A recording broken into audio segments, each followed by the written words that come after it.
coming out tonight. My name is Sarah Danziger. I am the education coordinator here at CPW, Center of Photography at Woodstock. Name will change eventually, and also the location will change. We're going to be moving probably over the course of the year into our new building, new home, 40,000 square foot former cigar factory from 1900 right down the block. So we hope you'll join us when we move over there for all sorts of fun workshops, digital lab, dark room, exhibition space, and more space to move our legs when we're doing these weekly artist talks. Tonight, for our Meet the Artist series, we have Liz Nielsen and Sam. Where is Sam? Sam, your last name? Margevicius. I should have asked that before. Sam Margevicius. We're really excited to have you both joining us today. I'm going to read a little bit of information about Liz, and then we're going to let Liz get started.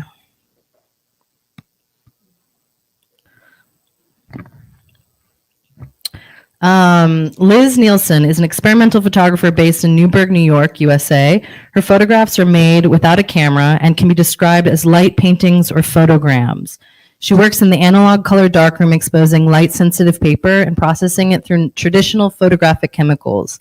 Nielsen received an MFA from the University of Illinois Chicago in 2004, her BFA from the School of Art Institute of Chicago in 2002, and her BA in Philosophy and Spanish from Seattle University in 1997.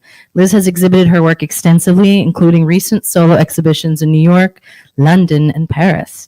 Her photograms have been featured at international art fairs such as Paris Photo, Photo London, APAD New York, Unseen Amsterdam, and Landskrona Photo in Sweden.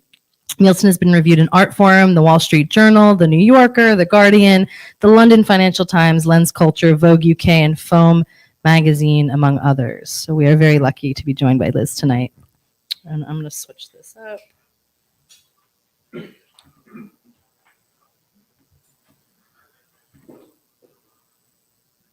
Sorry. Boop.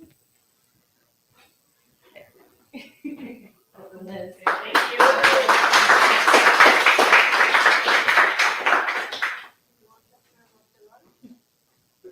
I have a prop. Somebody once told me, like, the first 30 seconds you're speaking, no one's even listening to what you're saying. They're just sizing you up anyway. So I thought I would divert attention over here and introduce the Time Traveler. The Time Traveler is my photo light safe tube, and it's got a lot of character to it. It actually, there's nothing in it right now, so I'm going to open it up and show it to you. Where are we going to go? I know, right? Well, what happens is I expose artwork, photographs, and then I put them in here, and then I do this in the dark, total pitch black darkness. Then I put the lid on, and then the other lid, and then it's safe. And then this travels wherever to a lab where I process my photograms through chemicals, traditional analog chemicals. Anyway, there's a few time travelers, but this one's got the most character, and it's always in the darkroom with me. Sometimes it actually scares me because I bump into it.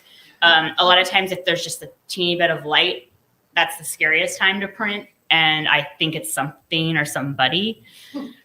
So anyway, I'm bringing that here. My name's Liz Nielsen. I'm starting my presentation with this. I used to call myself an experimental photographer, but lately I've been calling myself a light painter. And I know both of those names were introduced by Sarah, but I'm working a lot with light. And this piece particularly is not connected to photography, but it is connected to light. It is my first public art installation. It's currently up in Newburgh, and it's called Force Field. And along the edges of this building are over 500 LED lights that are blinking to heartbeats. I built this piece with a strong room, which is like a arts organization in Newburgh that takes over abandoned buildings, and they do installations in them. This particular building is one building that started the historic preservation movement in the United States, and it's called the Dutch Reformed Church. And I built this force field of energy as an atypical revitalization project, just because I don't know if it's going to get the money to be fixed, but it's an important historical building, which I think would be a nice source of pride in Newburgh. And then the heartbeats are recorded from Newburgh people. I had a lot of open calls and recorded their heartbeats, almost like a voice that's abstracted. And the sound comes out of the building as well. It's been up since August, and it's coming down at the end of this month. So if you do find yourself in Newburgh, it goes on around 6 p.m. and ends at 11.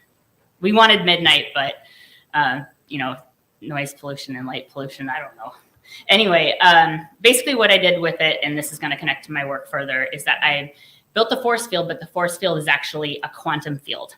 I built a quantum field around this building to try to bring from nothingness bring something in from nothingness. So it's lit halfway around the building, but the other half would be connected by the quantum field. And the double sound of the heartbeats creates a double wave, which is representative of the quantum field. So we'll move through that. And then I move into photography, but it's a light piece. So it's connected to my interest in light, which is my main focus. Here is one of my last exhibits, and these are some light paintings, also known as photograms. And since I'm talking to a photo crowd, probably everybody knows what a photogram is, but these are created with a one-to-one contact with the light-sensitive material. And I use this paper called Fujiflex, which is technically not a paper at all. It's like a poly UV protected plastic, and it's light sensitive. And I'm going to pass these little hearts around so you can touch it and see it. It's really shiny. It's kind of sexy. Don't worry if you hurt the hearts. I've been cutting them up like as excess from my photographs. Okay, so this light painting exhibit, you can see the blue that connects formally to the church. This blue is actually a cyanotype blue. It's Prussian blue. So I chose it as a backdrop so that there was a historical context alongside of the photograms in the work. And the gallery that I showed this at is Miles McHenry, and they are traditionally known as a painting gallery. So I wanted to have a photo context when I presented the light paintings in the work. Here you can get a little bit closer to the piece on the back wall. And I've been working a lot with these stones. The stones are many things. They're still lifes, they're landscape, they're people. This is called Being With You, and it's lovers or friends. And maybe they're looking at each other. Maybe you're looking at the back of them, things that abstraction lend themselves to. And here it is right now. It's up in Aspen. The stone stacks and the arches and everything connected to the stones. I've been really, really drawn to them for some period of time. I like the imperfections of them. I like how they're stones, but they're light. And the arches are connected to creative breakthroughs of consciousness. So I'm thinking that you pass through them and you have a moment, like an aha moment, something where you have a breakthrough. But they started here. They started not like an arch and not like a stack. This is the first piece that I made that led to the creative breakthrough. And this piece is called Group Seance. So it's a seance, a bunch of people together with shared energy. But the most important part of the seance is what's not seen. So as you get to know me a little bit, like I said, this kind of scares me in the dark. I'm kind of scared of the dark. And I work in 100% darkness. So I spooked myself. Today I spooked myself twice. And I basically I feel like when I don't have my body in the dark because I can't see it, everyone else is at an equal playing field. So if there's another energy in the room without a body, I feel like I can feel it. But I also have a strong imagination. So anyway, the group seance, I think a lot of times, especially with photography, mine and other people's, what lurks outside the frame is a lot of times giving information to what's in the frame. And I think that is equally important. I mean, that's what makes like horror movies scary and things like that as well. So this was the first piece that started leading to all these arches. This one is one of my all-time favorite arches. It's actually kind of small. I called it the Cosmic Toro. And I started naming the arches toros because for some reason, somewhere at some time, I read that toro meant bridge or passageway. And then after that time, I could never find that definition anywhere. So if you look up toro, it doesn't mean that. And I just adopted it and I just kept using it. And I feel like, you know, in today's current language, like everyone's making up words anyway. A lot of times they do come from things like you hang around a 15-year-old and they start saying things to you and they're like cap, and you're like, what does that mean? And then you look it up and it means lies. And it actually came from something though. But Toro didn't, but it's part of my repertoire. So the Toros are passageways, which we're all working on to try to traverse the earth in a more quick way, become our best selves. Also the like speckles in here, I call them visual snow. And that's also a term I created.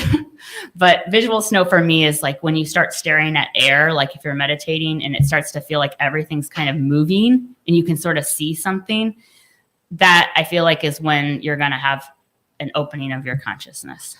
So you'll see that in a lot of the work.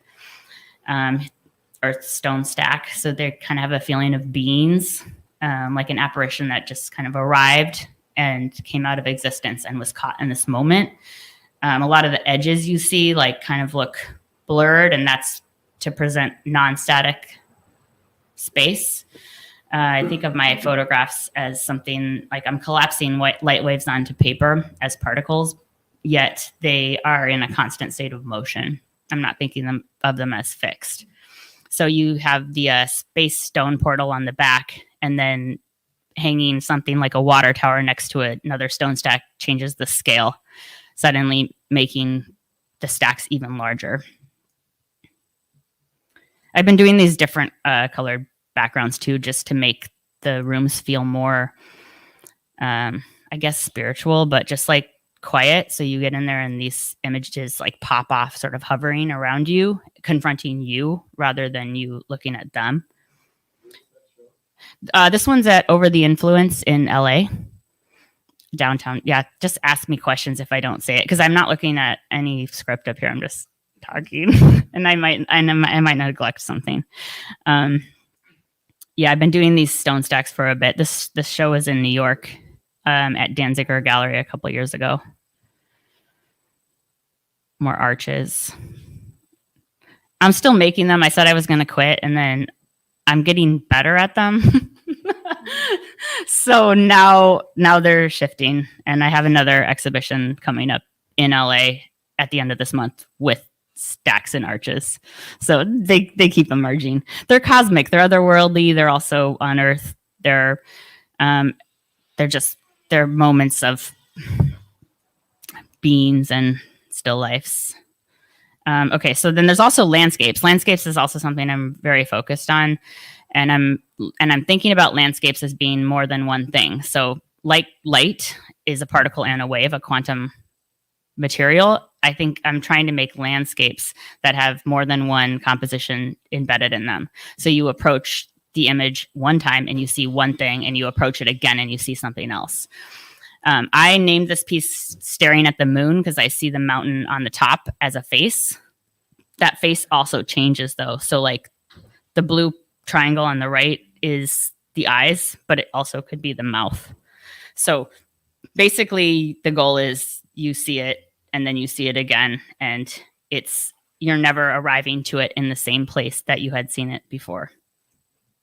This one is a swan, also a boat, also a landscape. So this one has more things in it as well. This is like one of my all-time favorite pieces. Plus, I don't know how I did it. Maybe you can't tell on the screen, but there's this gray in there. Making gray light is really tricky. I mean, it's definitely a combination of 3 wavelengths together, but at a really minimal amount. I'm counting my wavelengths as I'm creating these pieces. So usually everything I get is something that I plan to get, but sometimes I get these surprises and I'm like, how did I do that? And then to try to replicate it, Okay, so then this one's called The Enchanted Dance Floor. And then you're going to see this image, these shapes, I should say, in another image, because a lot of the pieces are entangled. This piece as well. This piece is called I Like to Imagine You're in a Place Like This. And it's about loss. So it's moments where you've lost someone and you just always think about them and like, where are they? Like, are they existing still? And if they are, what does that look like? And so there's a few pieces I've created called this exact thing, but I try to imagine that it's like somewhere magical like this. But anyway, you'll see images that have almost like a mirror to them. And I'll connect into that in a little bit, but they're entangled, like entangled particles. This one's the alligator landscape. I think it looks like an alligator, even though it has horse teeth.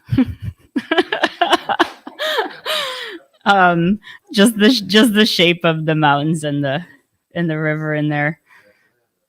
Yeah, so they've, you're going to see what you see in them anyhow, but the intention is not only are they more than one thing, but they are meant to be viewed from a mutable point of view, hopefully outside of gravity.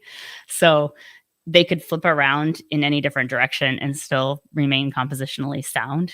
It's just things I'm going for when I'm drawing, because I do the drawings of the works first, and I'm doing a lot of thinking of what landscapes merge together, whether those landscapes are places I've visited, places I've researched, or places in my mind, and fusing those together.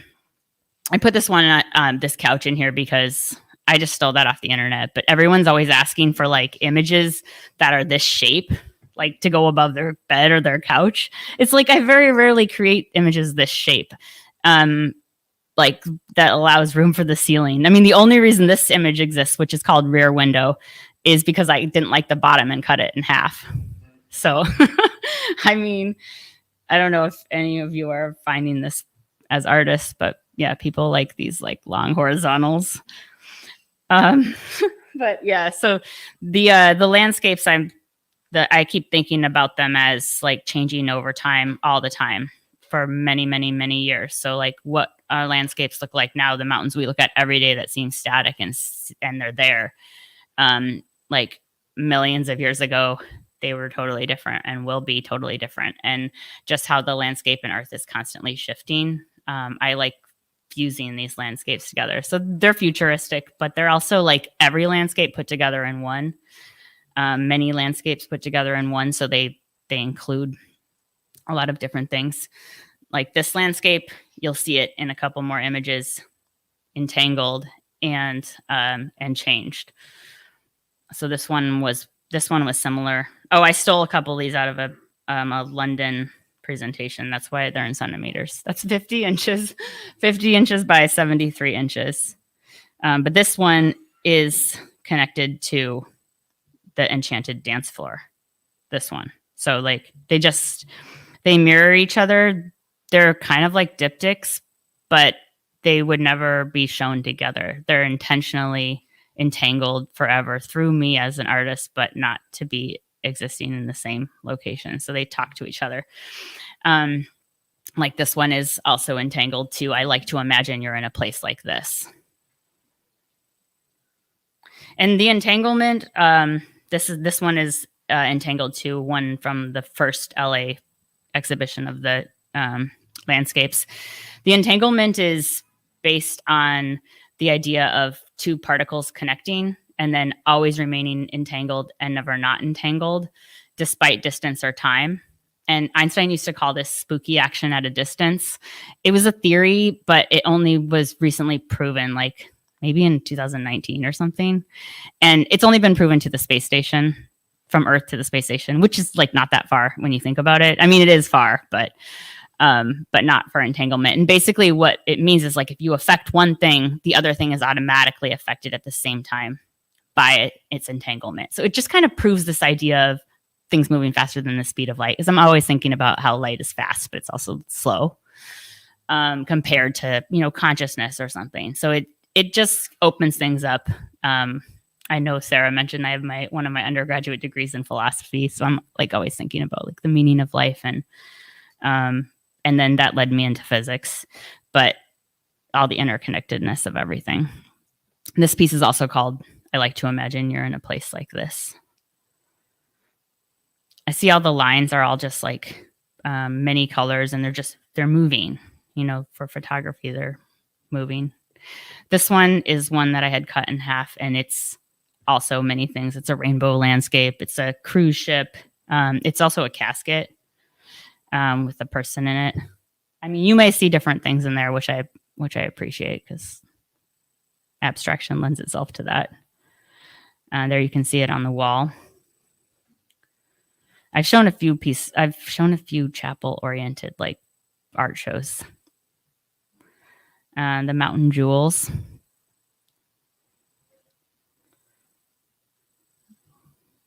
This is me in my old studio, but I put it up because I've got this piece so you can see me working with the scale, and then that's the size inside the space. I do a lot of triangle shapes. I do a lot of like triangles, circles, and squares, because I like thinking about classical compositions and classical shapes as ancient shapes, but also really current contemporary shapes. It depends. Sometimes they're faster than other times, but I start with the drawing, and then I construct like a system of layering. So it's almost like a printmaker, and that part could take me a while. So it's almost like I'm building the sculptural painting aspect of it before going in the darkroom. So, I mean, sometimes it's a period of time. But yeah, in the back. Yeah, contemporary shapes. Somebody made a new design, and there's a superstition spiral. I think if you listen to that, like the spiral is definitely a universal shape. Like, I don't really make too much spiral work, but I'm going to think about that a little bit, because I like thinking about orbits in general, and it's kind of connected to that. But then when I go in the darkroom, it could be from, I could be in there for like 20 minutes to like 8 hours. I have ways of closing up, covering up my work so that I can leave the darkroom if like I have to use the restroom or something. Yeah. Today I was only in the dark for like 2 hours. But it just depends on like what I'm working on and what capacity. This is my residency at the McCall Center. I just put it in there so you could see the scale too. I do plants a lot. I'm interested in flowers and plants, still lifes, traditional subject matter. So these are two entangled pieces that you can see side by side. And I actually created a show called Entanglement. And so these are from that show. And then this is the French Kiss, and this is they're lovers. They're also trees.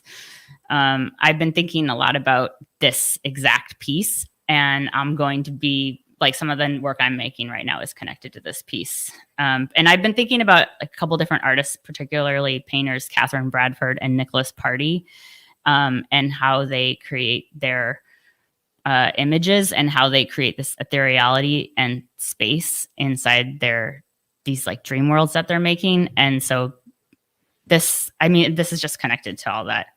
But these are more entanglement. And the French Kiss is entangled to another piece called The Warm Lovers, which is not in the presentation. Some of the entangled pieces like never leave the studio. They're like mine, but they're entangled to somebody else. And the idea is that like one person would have one piece and one person would have another piece, and they're entangled, but they don't know it. It's just like these invisible forces that are always affecting us. They're like 99.9999% of everything is like dark matter. So for me, I'm like, what's in there all the time? Here's some Cosmos pieces. They're backyards, but I'm playing with the shapes, and they should flip on your eyes. Regular art tricks. But I think that helps you stay with them longer when you start to see things like moving on you. These actually have negatives in them. shot in Yellowstone Park. They're these the painted pots, the geothermal areas, and I'm interested in hot spots too, hot spots on Earth where there's like energy vortexes, whether they're created by people visiting those locations as sacred spots or they just exist already. I feel like there's extra energy near there, so I'm drawn to that, almost like the Toros or some hot spot. I can't remember even how I made this piece. I was looking at it today thinking, like, how did I do that? I don't remember. It's called Window in Time, but it's also a geothermal space. And then here's a pyramid too. I have a lot of portals and pyramids, but the portals aren't in this exact presentation. They're like triangular shapes that are folds in time. And then I have some pictures that I took because someone asked me, like, what do you photograph? And I was like, mostly the ground. I like sidewalks. I feel like the sidewalks are endless paintings. There's like oil on them, gum, weird lines, just garbage, things that you can compose. So here's some triangles that created the piece below it. I also photograph these manholes because they're always so different. And then I started creating a series of moons. And the moons are something I've been making for like 10 years now. And basically they started out as mandalas, but they're also connected to the collapsing universe. So different than the universe we live in, which we think of as expanding, it would be as if the big crunch began and everything started to eclipse itself. But I named them after people because I started to see them as portraits, overlapping consciousness of like who you might be orbiting or who might be orbiting you. And these are the two latest ones I've made. They're large, they're like 50 by 50 inches. The one on, sometimes I make them when someone passes away or when someone is born. Also, so the one on the right is named after a friend of mine that passed away last year. And so he has a moon because he's orbiting me invisibly. Here's some of the drawings that I make. I put them in because they go with the totems. And these totems are just like another iconic practice that I'm holding on to, which is connected to, again, the figure. What's my time? I'm over half, but not. Am I doing fine? Yes. I have 15 minutes. Okay, that's perfect. I just wanted to make sure because I go slower at the beginning. Okay, so then I also do these commercial projects. I think just for money. So this is one I did with Google, and it's the canvases when you like go onto the classrooms. And the way I do them is I create analog work and then I scan it, and then I start working on it in Photoshop. So moving out of the analog world, there's both aspects to it. These are some of the screens, and these ones are called Bobbing with You, and they're about communication, how you just can see half of somebody but not the other half. So they're almost like glaciers where half whatever's revealed is revealed, and also like the flaws of communication too. And then sometimes I make little pieces like this, and then I sell them at the holidays for like basically holiday money for myself, because holidays always cost extra money. You have to fly places and give people presents. But it's like something that I can, make. Anyway, so then some of them, though, can get big. So this one's inside of a hospital. Like I can make it, scan it, and then work with it in Photoshop and then print it out. These are like a whole other body of work, but I've been making these for many years, and they start out as representational things that I've drawn, then shapes that I've cut, then relayered the shapes, and then make a new thing out of them, and let them talk to me. And then this is another project I did recently for Hermes, and they wanted the horse in there, but they wanted it to look like the image on the left. So that was the image on the left was my original image, and then the image on the right became the other image. I just had to put my commercial stuff in here because I spend a lot of time on it. Like right now I'm working for Meta. There's nothing in here on Meta yet, but it's just like half my art practice ends up being to make money. So a lot of it's like graphic design. This was for Hermes too. This was like a big party they had. These are like the invitations and things and the posters. They came like this. This was for wallpaper. So these were images that I created to do wallpaper. And I did this with a company called Peg Norris, who makes wallpapers for Schumacher. So one's called the agave stripe, and I forgot what the other one's called. The lollipop looking one. I just don't remember. Okay, baby's first monograph. In this case, I'm baby. And my first book.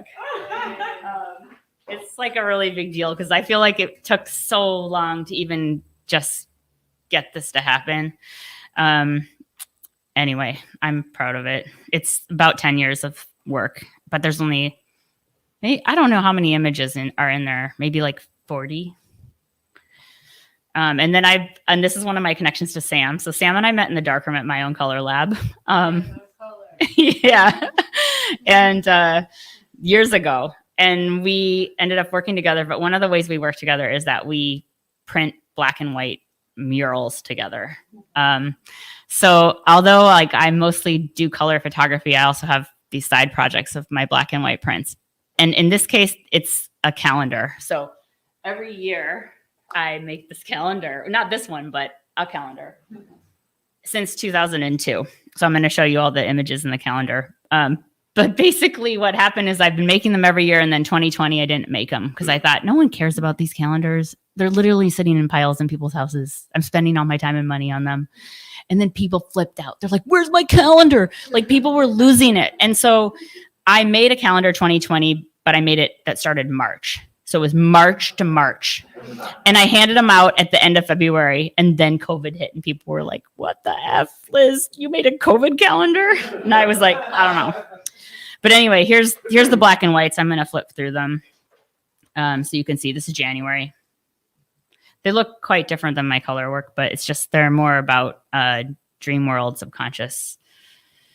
They're really like they're much more intuitive. Plus, I can see in the black and white darkroom. You know, like there's red light, so I can arrange everything.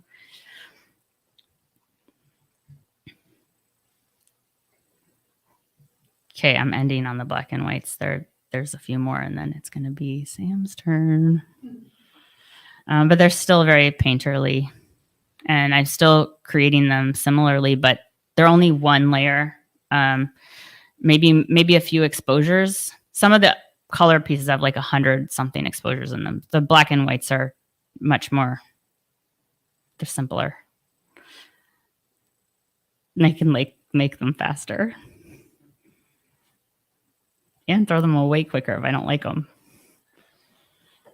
This is one of my favorite ones.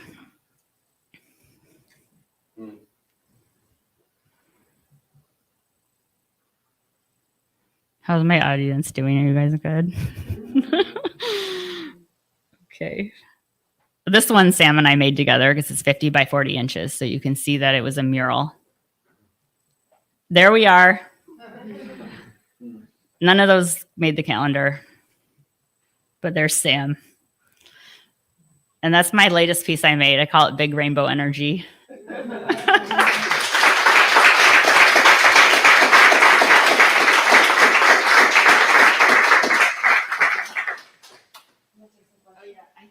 Do I have time to do questions? Yeah. Yeah. I was wondering if you could talk a little bit about like the process working so large in the darkroom, your body.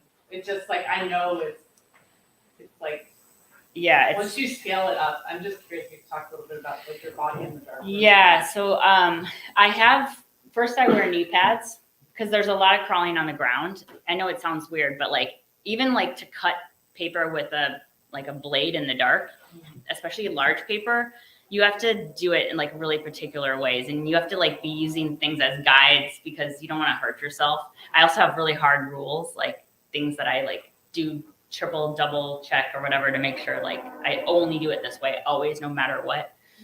I also tape things off for myself. And I have like a lot of glow in the dark stickers, which I use as points because the glow in the dark stickers, as long as you turn on the lights like every like 30 minutes, a little bit, you can get the stickers to go. I have tape that I organize, like, because I'm performing in the dark, really. I walk around a table. So I create my work on a flat surface. And a lot of the layers I line up against the wall and lift them on. And I have like objects in different locations. So there's like a kind of, I rehearse like before I'll go into a big piece. Like I'll walk around and prepare myself and mentally be thinking about it. Like I don't listen to music or like, you know, I can't like, I don't know, I have to be like in a good, I can't even be too tired when I'm in the dark room because I won't be thinking of the math correctly. I do run into things sometimes. I've hurt myself before, but mostly I'm on it. The only thing that can be bad is like if I mess something up, then I don't have my alignment right, and I'll be like fighting with objects, things, large pieces of like acetate or like cardboard or like opaque things or objects that are big. But I mostly like walk around and I just have a plan and I feel things. I also do use my cell phone in the dark room, which is kind of nuts.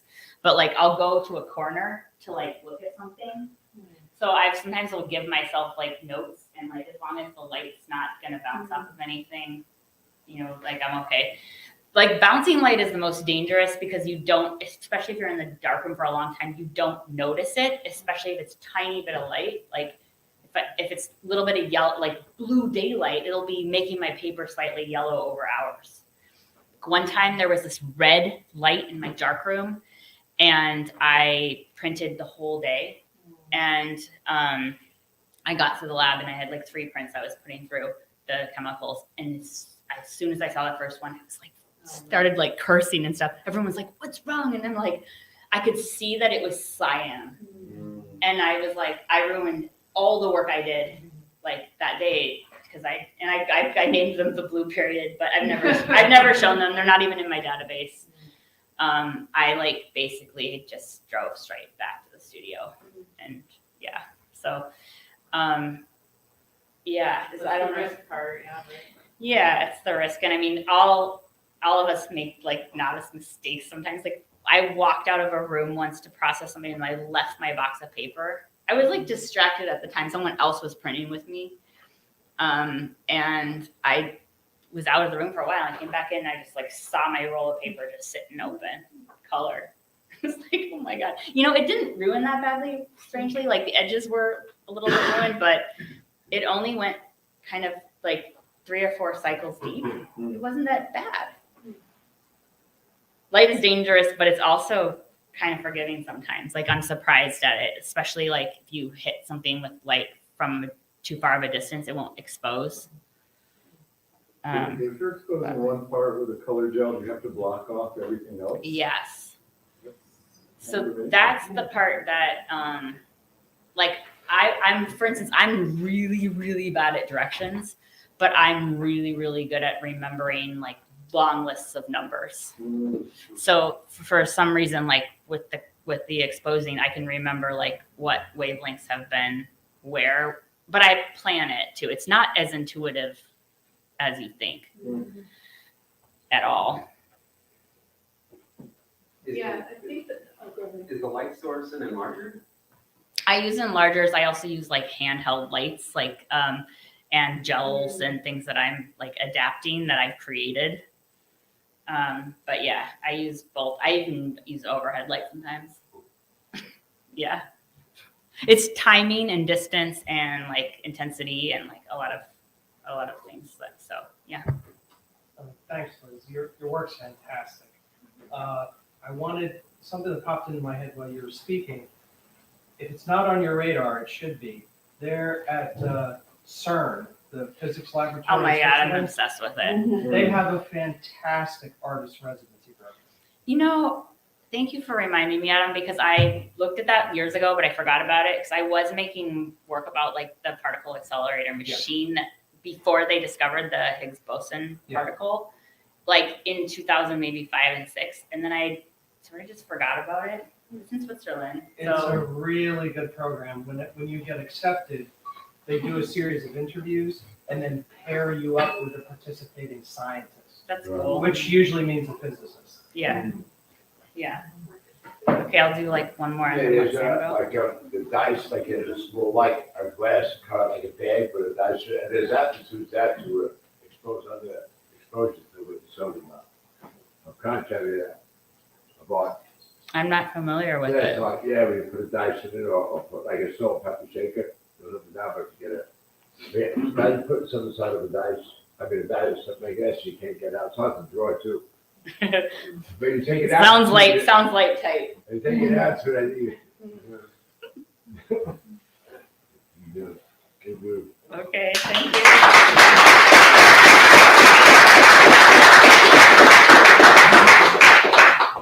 Wow. Amazing. Let's take like 5 just to shake our legs out, get some water, snacks, whatever, or don't move. Whatever. We'll be back in 5 minutes.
Welcome back to part 2. And again, thank you for joining us at our Meet the Artist, which we do every Thursday. And you can find a calendar online, and there's information about all the artists that are going to be speaking this month, and we'll have a calendar for every month.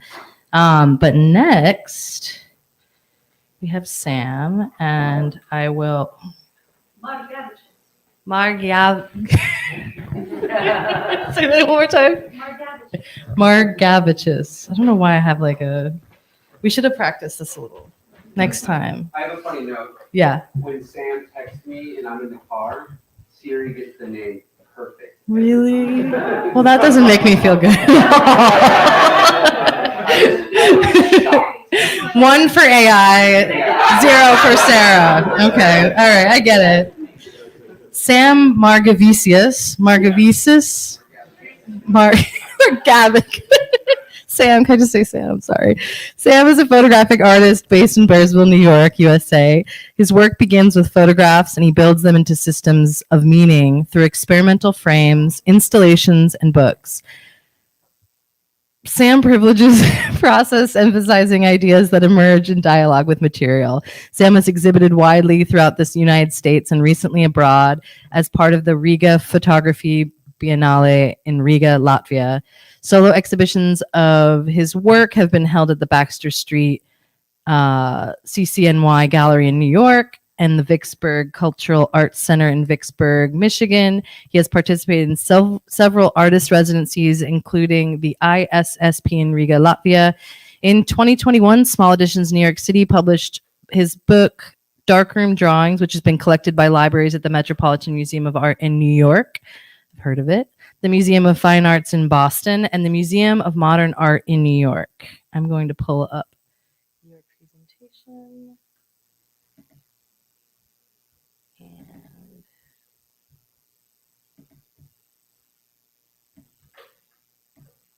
can we welcome Sam up here? Thank you.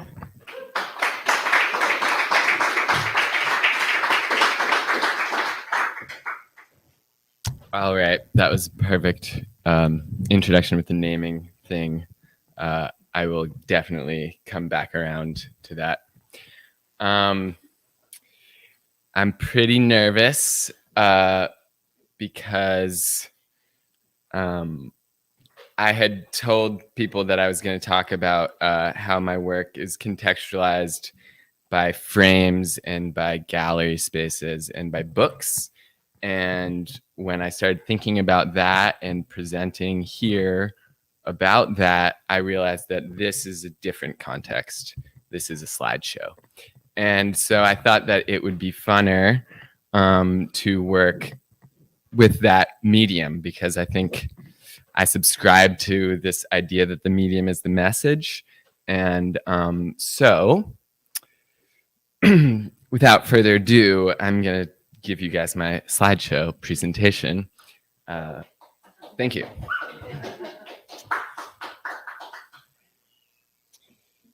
Yeah, so I actually wrote a like 26-page script for this presentation, which is far too long. But I will tell you that on this slide, my script said something about how uncomfortable I feel right now, and how I really hope you guys can follow me on this wild slideshow. And I hope that I don't get lost out here before you guys in my head, trying to like navigate my thoughts about photography and the work that I make. And so I'm definitely going to start by just going very far back, to like my name and my family and where I come from and how I came into this world. And one part of that narrative is that I went to college, and I wanted to go to art school, but my dad, who's an engineer, was relatively insistent that I go get like a broader education and learn how to think in other ways. So I decided to go to college and study philosophy. because that is very useful in the world. And as soon as I walked into the first class with the teacher who was going to be my advisor for my major in college, for Philosophy 101, he sat us all down and he said, so, you know, when you're up late at night with your friends and you guys are all having great conversation, you're talking about the meaning of life, that's actually not what we do here in this major. So I decided that I wouldn't major in philosophy anymore. And I found that art is a good umbrella for those kinds of happy, thoughtful, critical conversations. But one reason that I was interested in philosophy was because my grandfather was a philosophy professor. And this is a picture that I took of his old bookshelf. And it's all these books about how to think properly.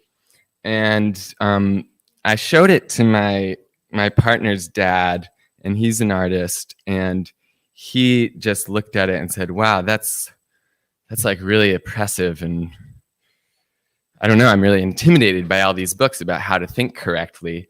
And so I realized maybe I should make it a little bit weirder. And so what I did was I had made 2 film negatives of this image. And so I took the 2 together and I like turned them a little bit sideways and just kind of narrowed in on, or like the only place where there's overlapping of the image and it's not blurred is right on this cover here that says Guide to Straight Thinking.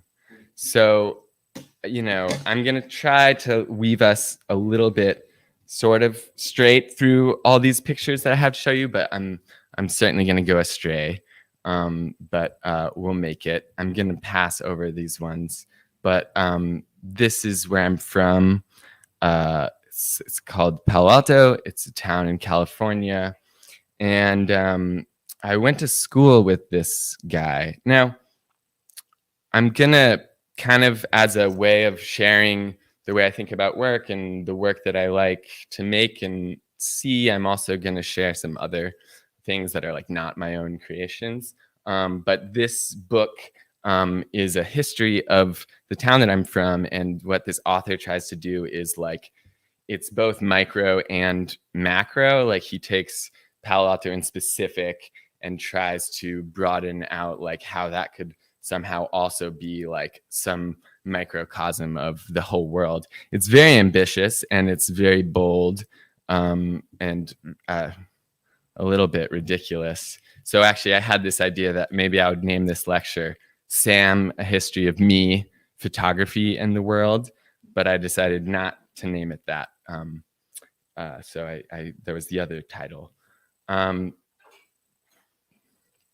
So this guy, Malcolm Harris, who wrote this book, I went to high school with him. And when I first moved to New York, I started hanging out with him a little bit. And he was very involved in the Occupy movement. And he was, you know, really, he's a Marxist.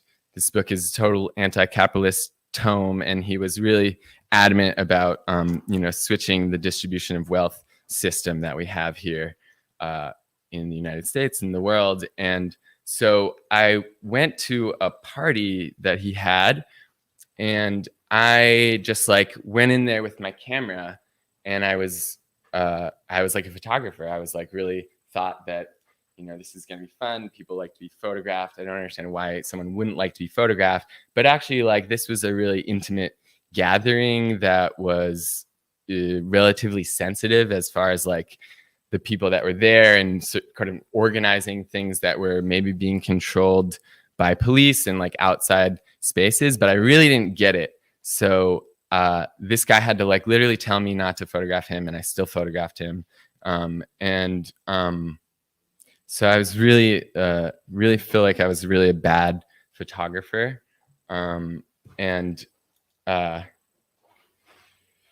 But but I did really like to photograph for a long time this way, and I did photojournalism. And so this is a rock star. His name is Isaac Brock, and he's in Modest Mouse, which is a rock band, kind of punk band.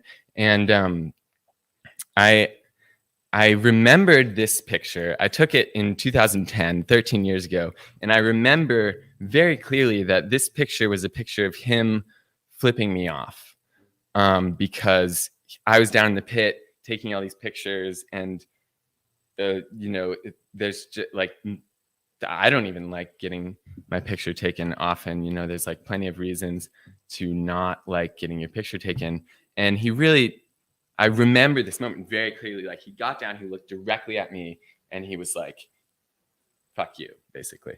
But I went to find that picture for this lecture, and he wasn't flipping me off at all, which was really surprising to me because my memory was wrong. But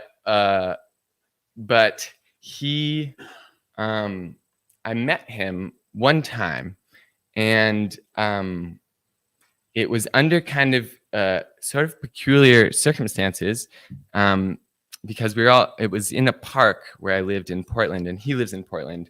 And so we lived very close to each other in Portland. And I knew this because I could hear the band Modest Mouse practicing their music, and I really loved their music. And so one time, like actually every Monday at this park, a bunch of people would get together and play dodgeball. And so I would go often, and one time in particular, I saw this guy there playing dodgeball, and I saw him, and he was on the other side of the court. He was on the other team, and I was on my side, and I picked up a ball, and I threw it at him, and I hit him, and he didn't go out. And I thought, geez, like, you were my hero, and I even kind of like moved to Portland because I loved your music, and you were from here, and I don't know what's going on. And he didn't go out, and like, I didn't do anything. And then I told some friends a few days later, and they said, I said, yeah, I hit him in the face with the dodgeball, and he didn't go out. And my friend had to tell me, no, that dodgeball, the rules of dodgeball are that if you hit someone in the face, you have to go out. And so he's actually a really nice guy and didn't say anything to me for hitting him in the face and not going out. And he's actually a really nice guy and wasn't flipping me off at all. He was just giving me this, like, he was just giving me what I would want as a photographer, like this lovely smile. So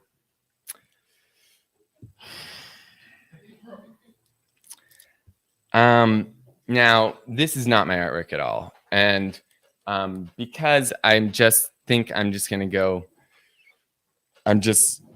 feeling so neurotic about how I'm explaining my work and giving you these ridiculous backstories, I thought maybe it'd be nice to have a few just kind of like sober, grounded artworks that I like, and I can share with you why I like them. But this is just this is a work that I really love so much, and I really wish that I made it. And so there's a couple other works in here that I love so much, and I wish that I made them. And so, they're just kind of punctuated, and we'll tap on those a little bit. And I think they relate to some of the work that I'll show you. So this is one of them. It's a video. The artist is named Daniel Terna. Oh, that artist is named Orfeo Taguiri. And this is Daniel Terna. And this video is like 7 minutes long, and he's just scrambling around in like banker boxes, like looking at old documents from his high school, and he's like laughs sometimes and just like looks at them.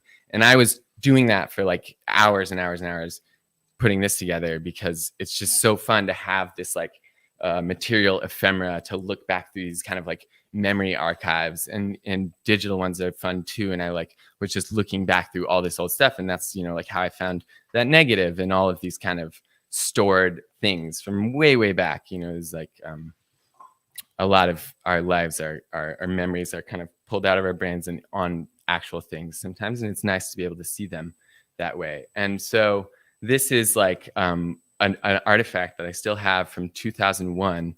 I can't believe I have it. That's 22 years ago. and I was like 12 years old. And it's this skate magazine from a summer camp that I went to. I worked on the magazine. This here on the left is, I was one of the people putting it together. And then this here on the right, that's me doing a skateboard trick. I wanted to get into a deeper idea that I have about like a kind of weird, seemingly contradictory, like I've worked in newspapers and I've worked in publications, and where it's like the people who work for them kind of benefit in some way from what they put out. So like this is kind of my version of that. Is like I worked for it, and then boom, I was like in it, you know. And so there's like some involvement. It's community, and it's having a discourse about what's going on, but like the creators are also part of what's being promoted in some way. There's a lot there that we could talk about or dig into, but this is another zine that I made a while ago, but it's just everything that I like. It's like I just went back and tried to think of like movies I liked and music I liked and pictures that I'd taken and clothes that I wore, and just like kind of like just all these images, and just like it's just like a representation of me through images. And so, okay, so now sort of this is something that sort of resembles art that I've made. This is a large sculptural installation that I made in undergraduate school when I was 22. And this is basically a shrine to my best friend. And I loved him so much. And I thought he was a total rock star and embodied everything that was cool about the world. And I really wanted other people to understand what I understood, that he was the greatest person in the world. And Paul McCartney. Yes, exactly. And that I think that at a certain point, he is a wonderful person and all of that, but like I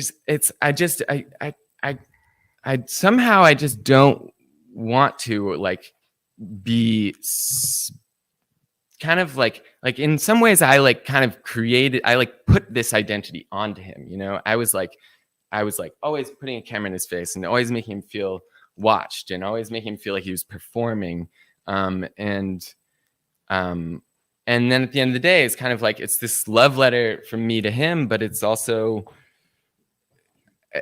I was like sort of upset that other people couldn't see what I saw in him, and there was just kind of like a break. Like, this is weird, you know. I think people ask me like, what's like going on here? Like, what is your relationship with this person? And you know, I've just spent a lot of years kind of thinking about it and analyzing it. But what ended up happening is that I don't really make work about other people anymore. I think like I don't make work about other people. I don't make work about people. I have basically tried for the last many years to not even make work like about myself. And this is part of it, you know, this lecture that this is very intimate and I'm telling you all sorts of ridiculous details about who I am, but really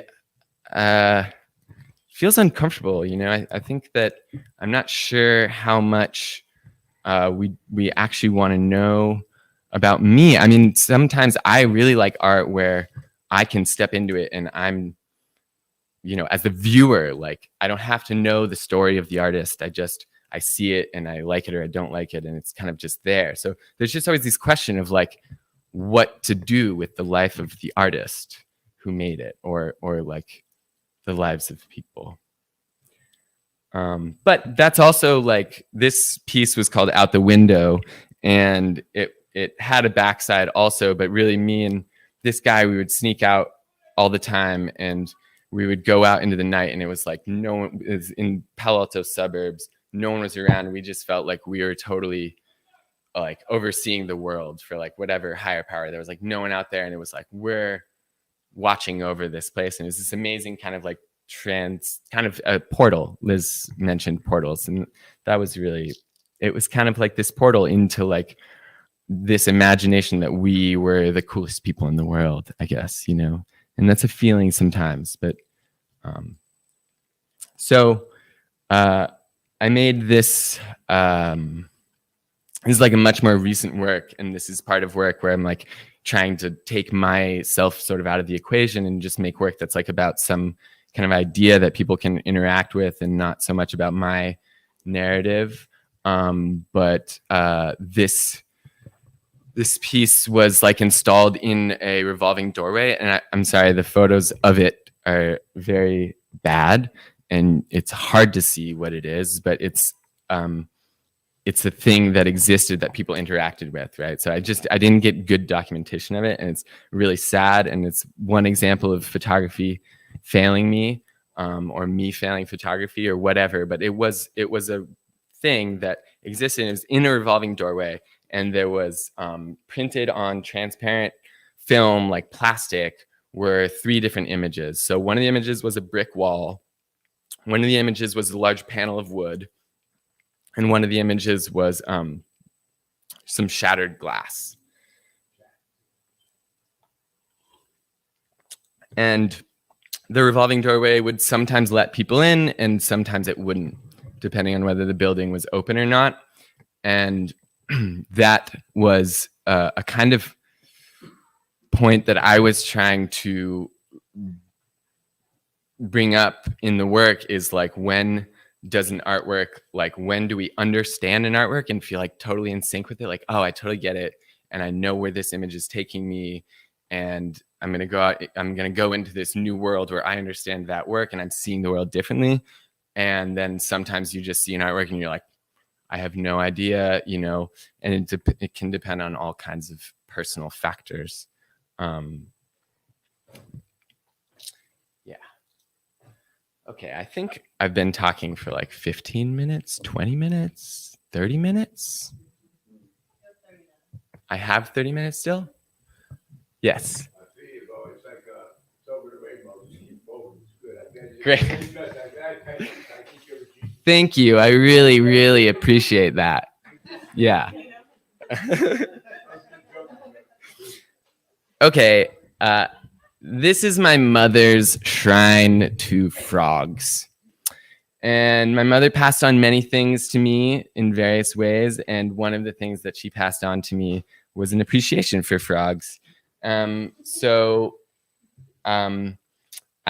did a residency in Michigan at an old paper factory. And I was there for a month. I rented a photocopy machine, and I got paper that had been produced in this paper factory. It was like 30-year-old paper, and I printed on that paper. And I just was like I was just like a photographer, and I just walked around and took pictures of the village and the town and the nature. And I just walked around and took pictures, and it was really wonderful. But there were tons of frogs everywhere all the time. It was in the middle of the summer. And so I started thinking more about frogs than I had before. The people in this town even like put little frog houses all over like the main street where it was like drier, and like even up on their porches, they would have these little frog shelters, and frogs would actually live in them and like hang out. But I found this factoid about frogs, that they use their eyeballs to help them swallow their food. So like a frog will like catch a fly or whatever, and then it puts its head up and it puts the food in its throat. But to help the food go down into its belly, it pushes its eyes into its throat and pushes its food down. And I thought that was just a great metaphor for me. Because I'm a photographer. I'm someone who, when I walk around with my partner, I'm like, can't even really have a conversation because I'm just looking at stuff. And so I'm like, wish I could like sustain myself with my eyes. So I named this, I put a show up of all the work that I made there, and I called it Eyes to Swallow With. And I thought that that would be like a nice thing if I could have eyes that helped me swallow. Okay, this is a piece. This is one piece. It's made of 7 photographs. They're meant to be sequenced and spaced in this exact order.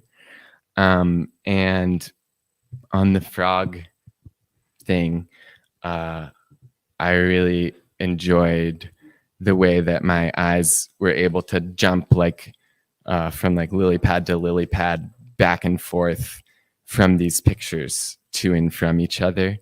And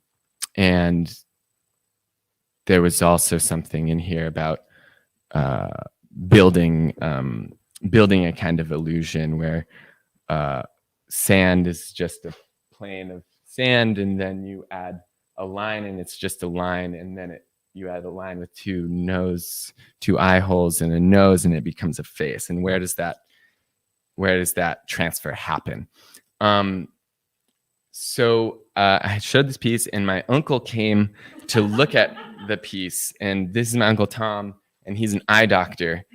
And he's got, like, you could hang out with him all day just playing games with your eyes. And so I looked over at him, and he was making this face. But he's also a photographer, and he's a wonderful photographer. And he's totally game for all the kinds of photos. Like, he's like the Modest Mouse guy. He's like, he'll pose for you. So I saw him making this face, and I was like, oh, can I please take a picture of you making this wonderful face? And so what he's doing, though, actually, is he's looking at the 2 sand pictures, and he's taking them with his eyes, and he's merging them into one. And so after he made that face, he just looked at me. He's like, yep, you're right, Sam. That's the same. It's the same spot of sand. You did it. It's exactly the same. You know, like it just like figured out, right? Like he figured out he got it. The revolving doorway let him into the work of art, I think. And then part of my problems with photographing people and my self-loathing about being a photographer, I don't know, there's like a word cliche, and I'm not exactly sure what it means, but there's an idea that like, oh, this picture's been taken like 1 million times. And I don't know a single self-identifying photographer who has not taken a picture that looks almost just like this. It's light bouncing off of water. So I called this picture Infinite. I think it's everything. It's light and water, and those are 2 really choice materials for this planet. And so when I was in Michigan with the frogs, I went to Lake Michigan, and I just stood in the lake with my camera, and I just photographed like 1 million times, just light reflecting off water, and it was different every time, but it was also the same. And so I made this book of, it's like a bunch of the same picture that looks kind of like that. But I really love it. And this is a picture by a dear friend of mine that he's sitting right over there. His name is Bill Jacobson. And for me, this picture is about salon hanging, which is kind of how art used to be hung in very large mansions. And I think it's also how art and other material images that we'd like to live with in our houses, like now they could be like a refrigerator door, you know, all these different pieces just on it. And there's no content there because part of my frustration with like photographing people and myself is like, let's just get rid of, like, it's just about form. Like the medium is the message. Like all these pieces, it's really nice. It's great. And so this is just a straight photograph of this thing that Bill made where he put all these black pieces there and then photographed them. I really love it. I really wish I made it. And then this is just a special treat for our presentation today. I found this information at the Staples store in Kingston, and I was amazed that they were giving such valuable information away for free. So sometimes I do use color in my work, and this is an exhibition I had, but really this show was called 26, which is kind of a reference to how many letters there are in the English alphabet, because a letter by itself doesn't particularly have any meaning. But when you put letters together, you can make words, and those have some meaning. And when you put words together with other words, you can really get cooking. So, so I did color photographs here, and I put them in this kind of strange array. And I was really hopeful that what would engage this work is a human body passing through this space for a certain amount of time and going in a certain self-directed navigational course. And that is what would weave together whatever meaning they found in it. And I gave a couple talks. I have given less awkward talks than this one, but these were not that. And I gave everyone a little rock, and I said, oh, okay, we can walk around for a while, and you can put the rock where you want to, whatever suits your fancy, or if you like it or hate it, or just like put it on one and choose. And then we'd talk about it. It was really fun.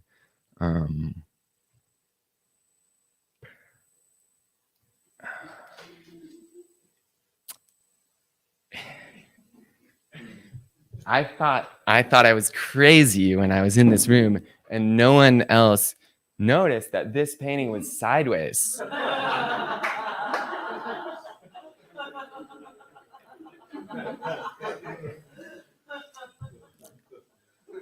So I only told a few people, but this is just to illustrate that I really care.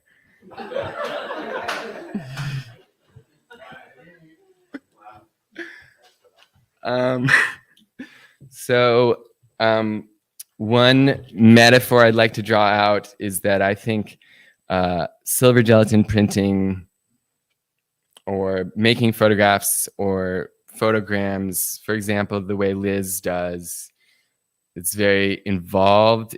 Maybe not the way Liz does, because Liz's work is not exactly representative of the real world, the way sort of photographic photos are.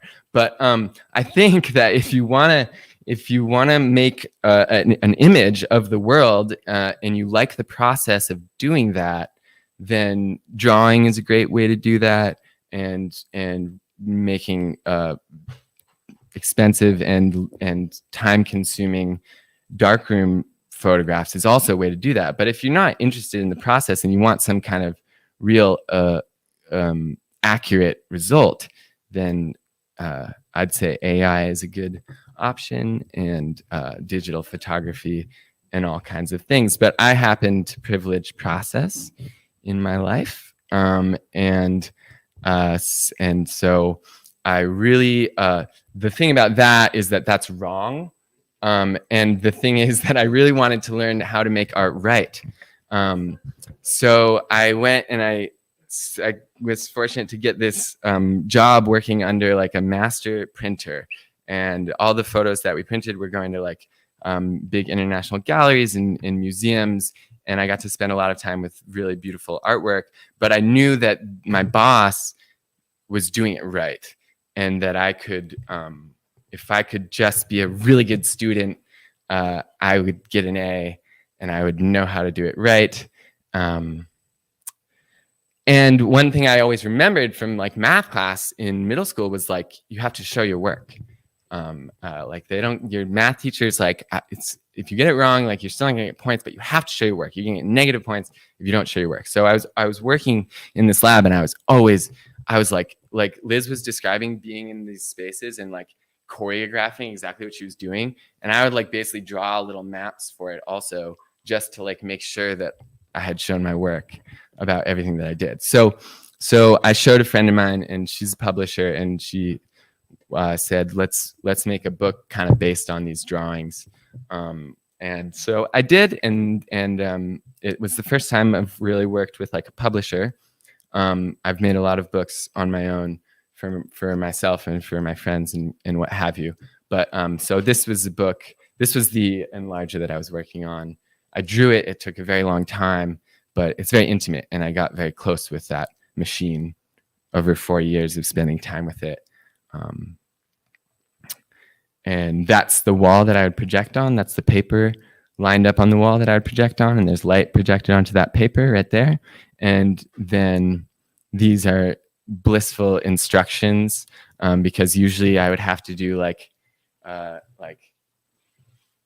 different moves like that, dodging and burning and making the picture look exactly the way the client wanted it. But if you had a really sweet negative, you could not dodge and not burn, and that was like absolute perfection and bliss and nothing at all. So this is a piece of paper washing in the water, which was the most satisfying moment of the day because you had succeeded in making a great print. And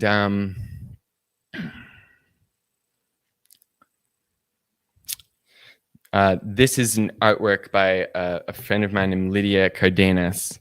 I'm gonna try to conclude this lecture very soon because I really didn't want to go over 45 minutes, and I don't think I have yet, maybe. But anyway, I'm gonna really try to wrap it up, okay? But this is a friend of mine who it's like her process of making artworks is the most glorious process, and I decided that I really wanted to make work that way. And what she does is she looks all the time. She's out in the world, she's hiking, she's biking, whatever, and she's always looking for like a really nice piece of wood. And when she finds the nice piece of wood, like she knows the piece of wood speaks to her, they form a bond, and she takes it home and she paints it, and it's this special thing that has just like come. And so I started doing that with photographs. I took this picture, I printed it, I didn't know what to do with it. It's just this one picture of tools. I don't know what the heck it means. And I was looking at it for a really long time and just like waiting for it to speak to me.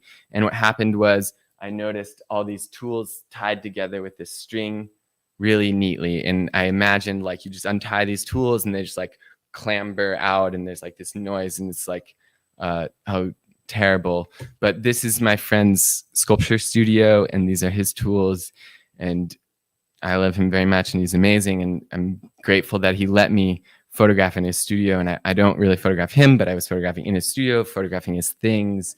And this picture gave me this idea that I could make a frame that was just tied together with string. And if I untied the string, the whole frame would fall apart, and then I could retie it up just as easily.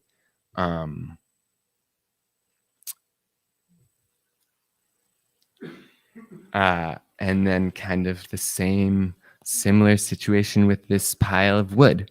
How can I incorporate wood in a way that really speaks to wood, so that it's like the photo's almost not doing anything. It's really just saying like wood, and here's wood, and put in a frame, But this is another thing, because this is a piece that I made very specifically for one person as a gift to that person.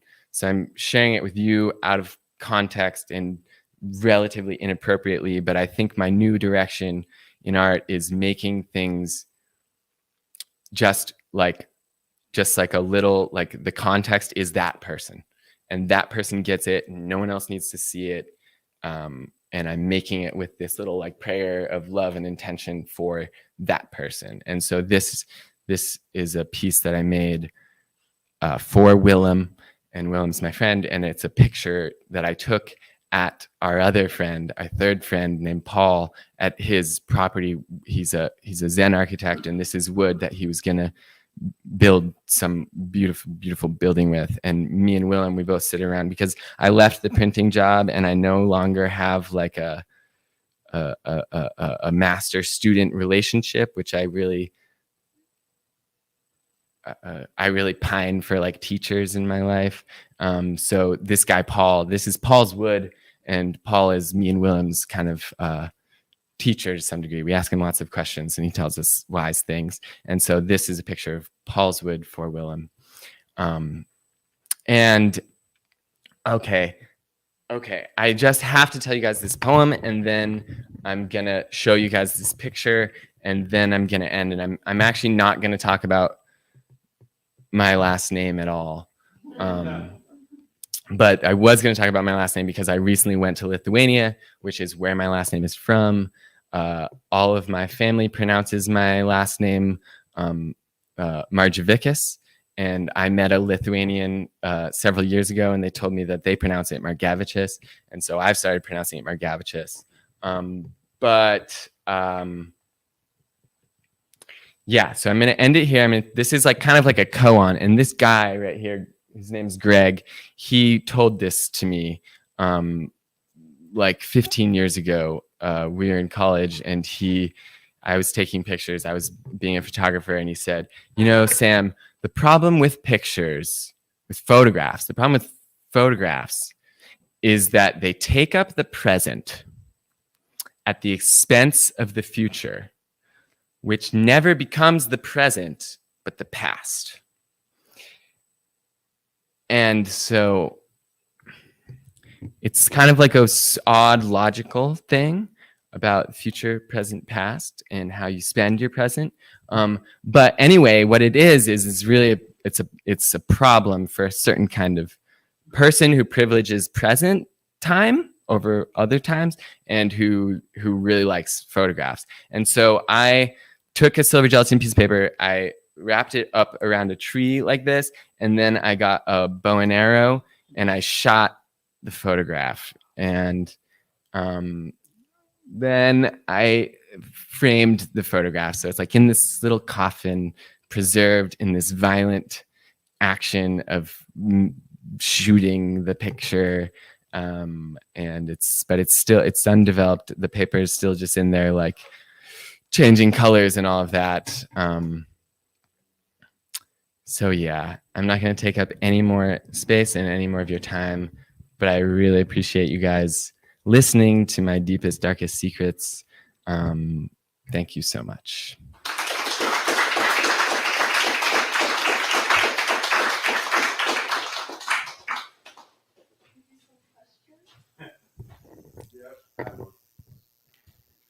I started to clean up and this thing, and basically started tripping straight. I started to get a small amount of water and stuff like that. I don't want to do my sleep and if I need. All right, that's a good people coming over about it. I think is a cleaver a form of whittling or not like a sharp. Cleaver is like a butcher cleaver. knife. Yeah. Yeah. Is that an art of what to do? Is cleavering an art? Cutting up meat? Yeah. Definitely. Any other questions? I do poetry most.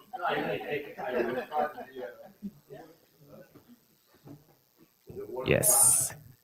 So your talk is kind of amazing in that, like, the idea of beginning and end and middle are just, I don't even know how to, like, and I was curious, you would speak about your conception of time with your work and maybe how that relates to your talk.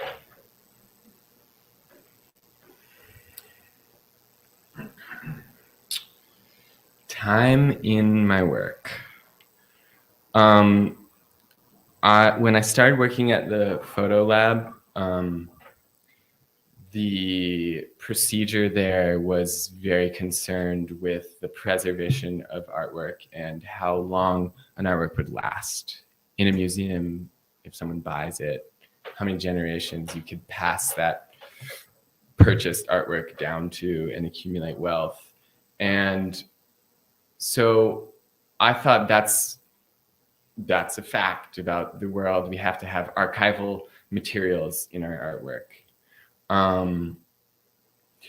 And so then I was walking around the New York Art Book Fair, and I saw this this guy. He's a publisher. His publishing house is called The Brother in Elysium, and he had these beautiful collages made from like cutouts from magazines and newspapers that he had put in these frames. And I walked up to him and I said, how'd you mount those pictures onto that museum board? And he was like, oh, he said like some way. And I'm like, but like that's like not archival. And he had studied Zen for a long time. I later learned because I sort of know him better now. And he said, well, man, we're not archival. So, yeah.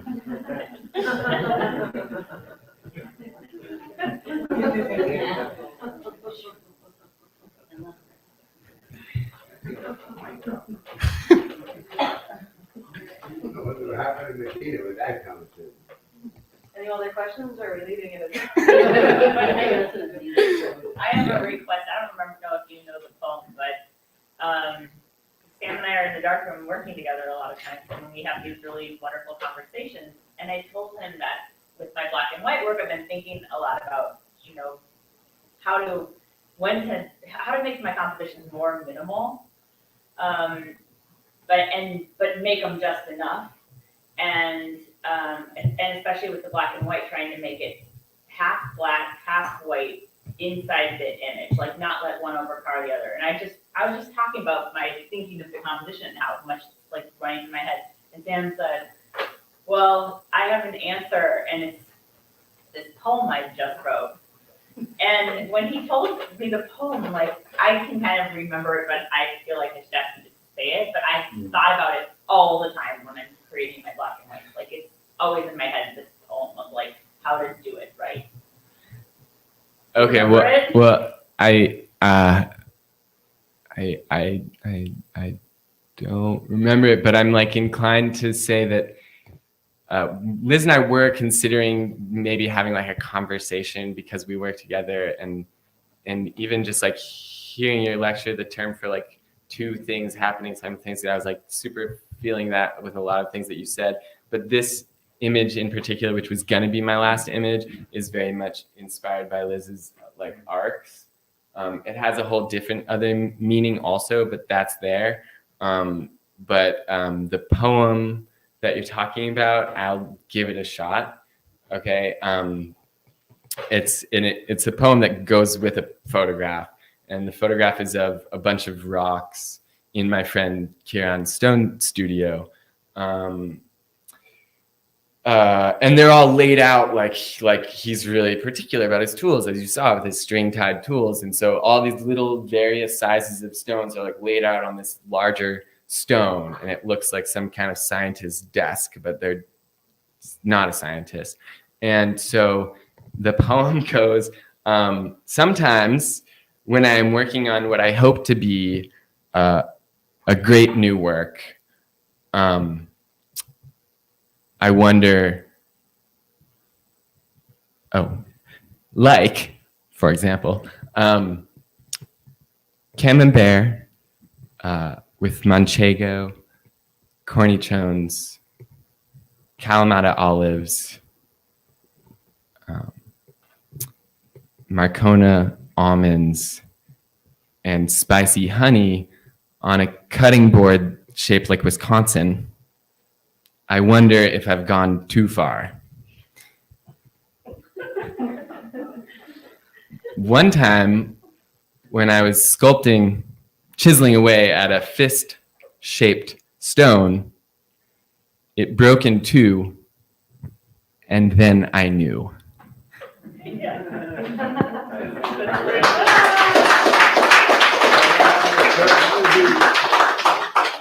Thank you.